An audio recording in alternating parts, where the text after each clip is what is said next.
flood of Noah wiped out the Nephilim. Previous to the flood, the 30 mighty men of David wiped out the Nephilim after the flood. There is an interesting reference that you'll see in the book of Revelation, chapter 16, where it says that God is going to release the demons that are imprisoned in the abyss and allow them for 5 months to torment men. And basically saying, hey, you think these demons are friendly? Let me show you what the really nasty ones are like. And hopefully, in kind of the context of Revelation, this is going to shake people to their senses and realize, this is not what I really want. Why don't you just get in your rocket and fuck off back to Legoland, you cunt? Yeah, stop fucking starbucking us, man. Yeah. So, and I put this in the context that God gives to every human being a choice of where they want to spend eternity. We can spend eternity with God, but if you want nothing to do with God, He's got another place for you. And we all get to choose where we want to go. This idea that God sends us to heaven or sends us to hell, He gives us free will. We get to choose where we want to go. Before the exploration of space, and of the moon, and of the planets, man held that the heavens were the home and province of powerful gods. Gods who controlled not just the vast firmament, but the earthly fate of all humankind. And that the pantheon of powerful warring deities was the cause and reason for the human condition, for the past and the future. And for which great monuments would be created on earth, as in the heavens. But in time, man replaced these gods with new gods, and new religions. Religions that provided no more certain, or of greater answers, than those worshipped by his Greek or Roman, or Egyptian ancestors. And while we've now chosen our monolithic and benevolent gods, we seem only able to explain our certainties with science. As believers, we wait for a sign of revelation. Our eyes turn skyward, ready to accept the truly incredible, and to find our destiny written in the stars. But how do we best look to see? With new eyes, or old? Is that even real?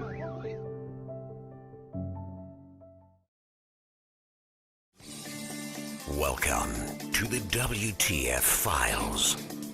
The ultimate aim of all science, to penetrate the unknown. The greatest mystery is right here, right under our feet. These are the stories that will make you say, WTF.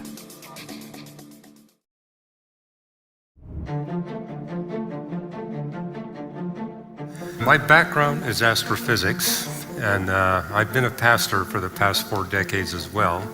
And people ask me, well, what is a pastor and astrophysicist doing with UFOs? We're talking millions of documented cases, now north of 20 million sightings.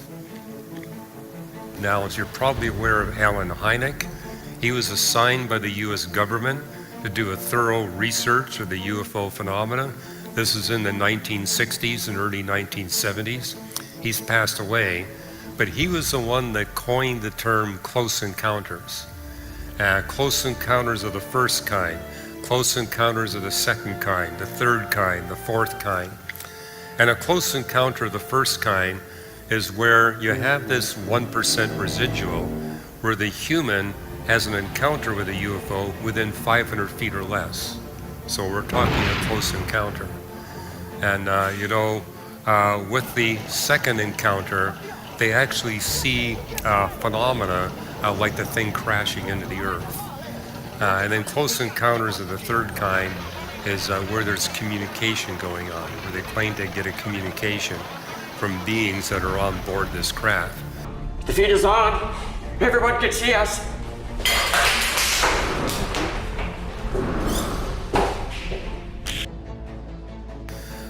And then of the fourth kind is where there's serious injury or death.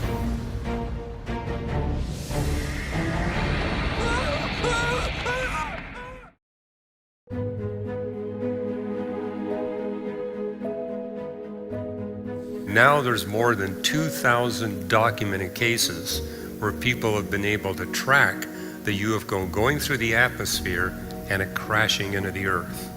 And you can actually go to these crash sites. And what do you see at the crash site? You see a shallow depression. It's not a deep crater. The crater typically measures anywhere from 4 inches to 16 inches deep. But it is a crater. And if there's snow on the ground, the snow is melted. And always the vegetation is damaged. But then when you go to the crash site, there's no debris, there's no artifacts. Going back to 1900, the story was we are beings from the backside of the moon. But then the public got educated enough to realize life is not possible on the backside of the moon. And so the new story was, well, we're from Venus. And then when the public became aware of how hot it is on the surface of Venus, they said, we're from Mars. And that takes you back to about the 1990s. The story we're getting now is that they're from a distant planetary system. So they've crossed interstellar space. You see him? Look. What the is that? Because the general public now realizes the only planet that's habitable in our solar system is our planet Earth. So they must be from another planetary system. And they're now saying distant planetary system because, again, the public is aware there's no nearby systems where intelligent life is possible. So that's kind of the story that's out there. The real evidence, and this incidentally, I cite 6 other physicists in Lights in the Sky, Little Green Men, and these are physicists like me who've spent a minimum of 10 years researching the UFO phenomena. They all agree that we're dealing with something that's real but not physical. We're not being visited by physical beings traveling to us in a spaceship. Real because we got the craters. We can see the melted snow. We can see the damaged vegetation. But not physical because there's no sonic boom, there is no heat friction, and we go to the site, there's nothing physical that we can recover. And with all these 20 million documented cases, no one has ever been able to produce any physical evidence. But clearly it's real. Something caused those craters. Something melted the snow. Something damaged the vegetation. What could make geometric shapes the size of a football field?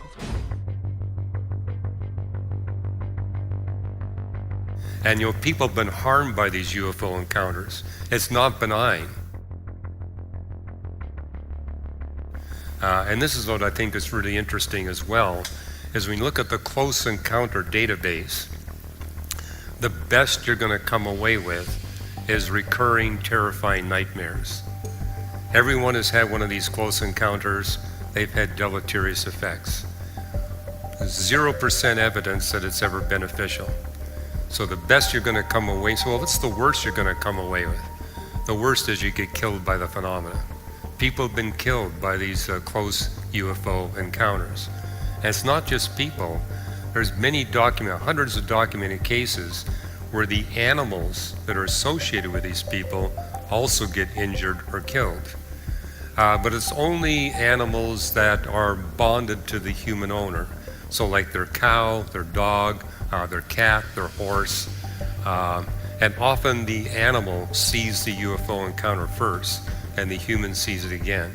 But the only time animals are affected is when the animals are strongly bonded to the human that also experiences the encounter.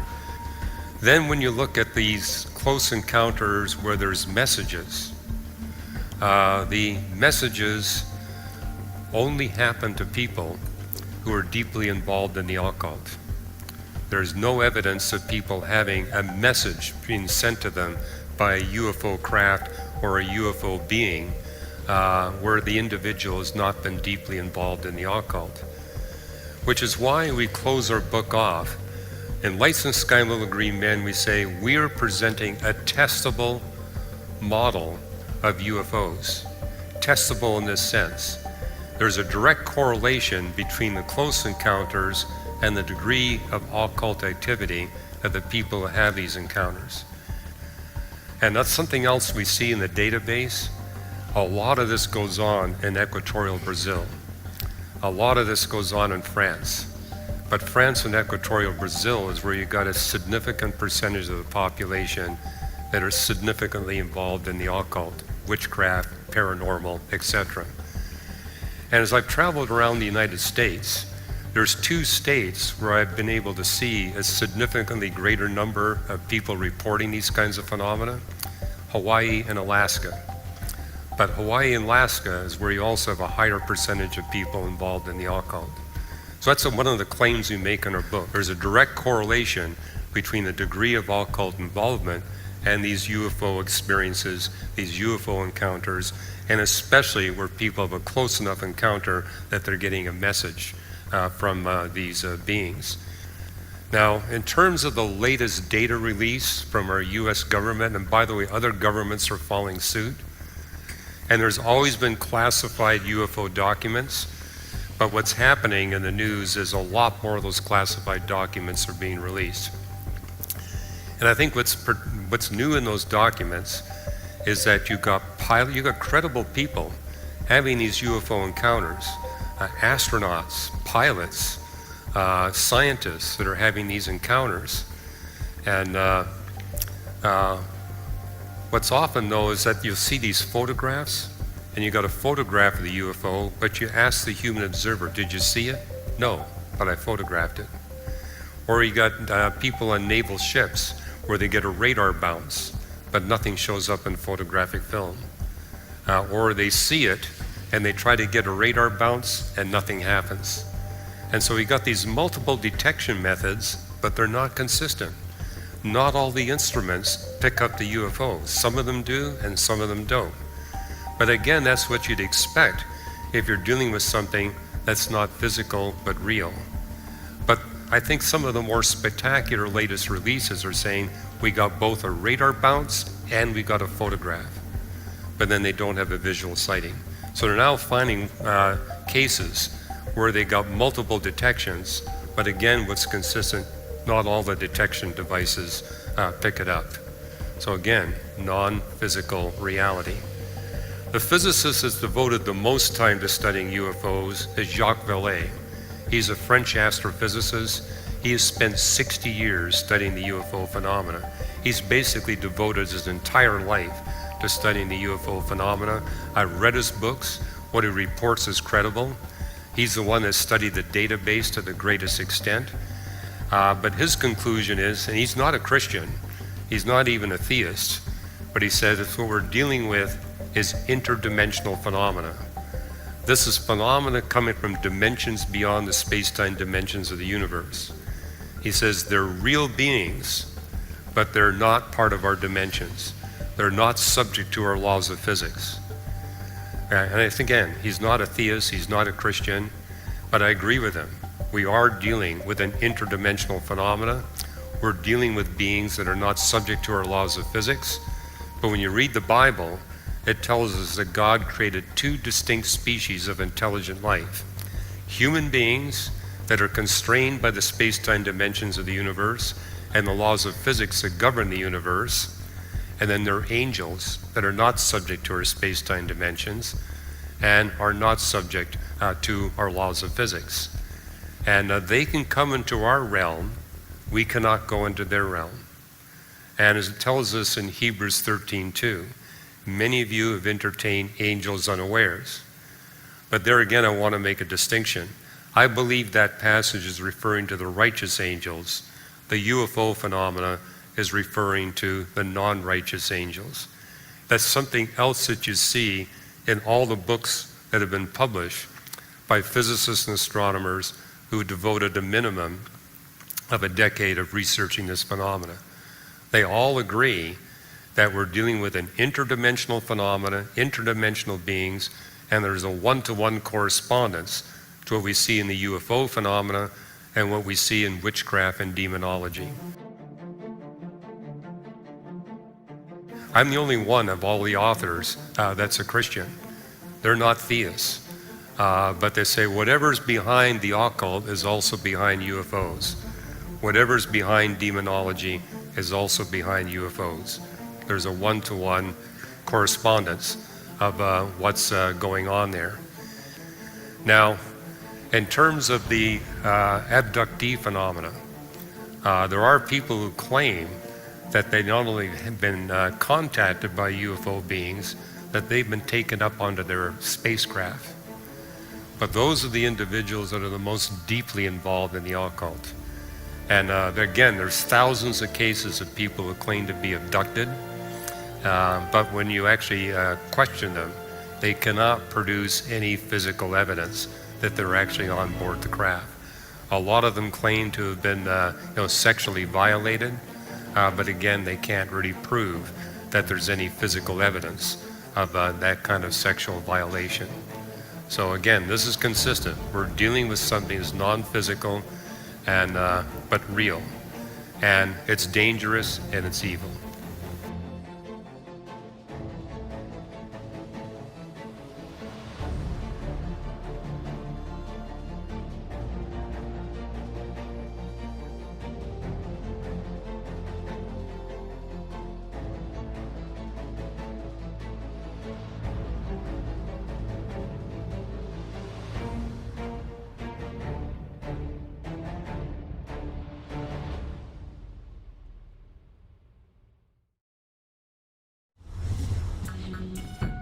These are the WTF Files.